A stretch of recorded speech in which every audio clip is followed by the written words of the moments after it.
আলহামদুলিল্লাহ ওয়াসসালাতু ওয়াসসালামু আলা রাসূলিল্লাহ ওয়া আলা আলিহি ওয়া আসহাবিহি ওয়া মান ওয়ালা। আশুরার সিয়াম আমরা সকলেই জানি, এটি রাসূলুল্লাহ সাল্লাল্লাহু আলাইহি ওয়াসাল্লামের সুন্নাহ। আশুরার সিয়াম পালন করা তিনি নিজেও রেখেছেন, সাহাবাদেরকে নির্দেশ দিয়েছেন।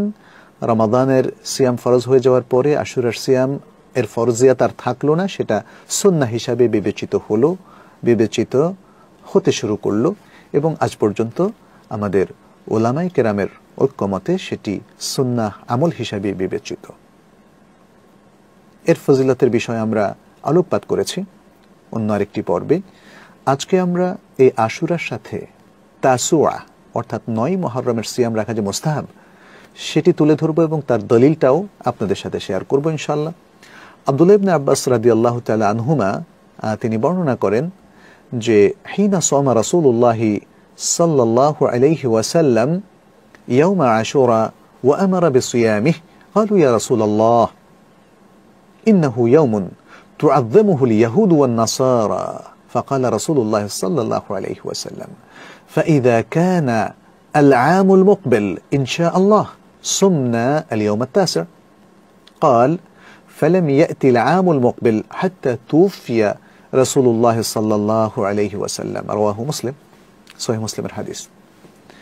আব্দুল্লাহ ইবনে আব্বাস রাদিয়াল্লাহু তাআলা আনহু বর্ণনা করছেন, যখন রাসূলুল্লাহ সাল্লাল্লাহু আলাইহি ওয়াসাল্লাম আশুরার সওম রাখলেন এবং অন্যদেরকেও সওম রাখার নির্দেশ দিলেন, তখন সাহাবায়ে কেরাম বলল, হে আল্লাহর রাসূল, এটা তো এমন দিন যেদিন ইহুদি এবং খ্রিস্টানরা এটাকে মহান হিসাবে পালন করে, সম্মান জানায়। তখন রাসূলুল্লাহ সাল্লাল্লাহু আলাইহি ওয়াসাল্লাম বললেন, তাহলে আগামী বছর এই দিন আসলে আমরা ৯ম দিনও সিয়াম রাখবো ইনশাআল্লাহ। বর্ণনাকারী বললেন যে আগামী বছর আসার পূর্বেই রাসূলুল্লাহ সাল্লাল্লাহু আলাইহি ওয়াসাল্লামের ওফাত হয়ে গেল, তিনি মৃত্যু মুখে পতিত হলেন। ফলে তার ওয়াফাতের কারণে তিনি আর রাখতে পারলেন না, কিন্তু তার কাউলের কারণে এর সুন্নিয়তটা সাব্যস্ত হয়ে গেল। ওলামায়ে কেরাম একমত যে এই হাদিস দ্বারা ৯ম তারিখে মুহররমের ৯ম তারিখে সিয়াম রাখাটার স্পেশাল সুন্নার বিষয়টা সাব্যস্ত হলো, প্রমাণিত হলো।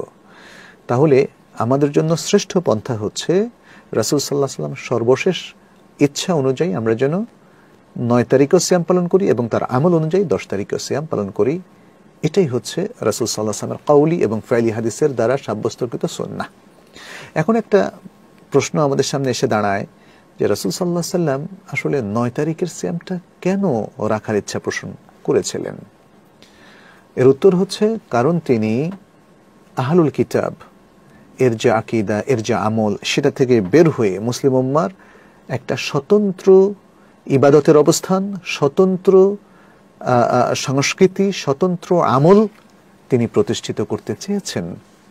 কারণ তিনি তো আশঙ্কা করেছেন, বহুবার তিনি বলেছেন যে এই উম্মতের লোকেরা লা তাত্তাবি'আন্না সানানা মান কানা ক্বাবলাকুম, তোমরা অবশ্যই তোমাদের পূর্ববর্তী জাতিসমূহের যে নিয়ম কানুন আছে এগুলোর অনুসরণ করবে।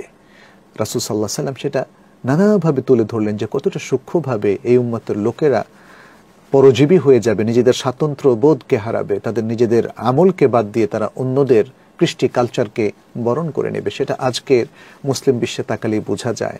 প্রচার মাধ্যমের প্রভাবের ফলে তারা আজকে চিন্তা চেতনায়, শিক্ষা দীক্ষায়, মননে, মেধায়, চলা ফেরায়, সামাজিক আচার অনুষ্ঠানে, পোশাকে আশাকে, সব কিছুতেই তারা আজকে অন্য ধর্মের লোকদেরকে অনুসরণ করছে।